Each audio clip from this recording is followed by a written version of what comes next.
देखिए फ्रेंड्स, ये ना सीवियर अस्थमेटिक पेशेंट है। इनको अस्थमा की तकलीफ बहुत ज़्यादा रहती थी, लेकिन हमारी मेडिकेशन और हमारी दवाई से इनको एकदम फायदा हो रहा है। हम अस्थमा के पेशेंट को पीछे के साइड से चेकिंग करते हैं। अस्थमा के जो पेशेंट होता है हम उसको पीछे से चेक करते हैं, तो जो लंग्स होते हैं ना वो उसके बैक साइड में होते हैं, एक तरफ से ये होता है। तो अस्थमा के पेशेंट को कभी भी बैक साइड से चेक किया जाता है। ठीक है, अगर किसी आपको आप अस्थमा है, अस्थमा के अंदर हमारे यहाँ पे 1000% गारंटी रिजल्ट है। ओके, पेशेंट वापस से रिहेबिलिट हो जाता है। She is working in the farm. इनके पास अपनी कैटल्स है, गाय हैं, भैंसे हैं, तो इनको बहुत ज़्यादा तकलीफ होती थी स्वास्थ्य में।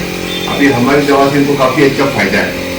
ये इनके हस्बैंड है, तो इनको अच्छा है, फायदा है। पब्लिक को बोलो पहले क्या तकलीफ होती थी? स्वास्थ्य तकलीफ હતી એટલે આમાં સારું છે, દવાથી ફાયદો છે, દવાથી સારો ફાયદો છે સાહેબ. હવે પોતાનું કામ કરી શકે। હા, પોતાનું કામ કરી શકે. ओके, ये पहले अपना काम नहीं कर सकती थी, बहुत डिफिकल्टी हो रही थी। अभी अपने खेत में भी जाती है और अपना काम भी कर सकती है।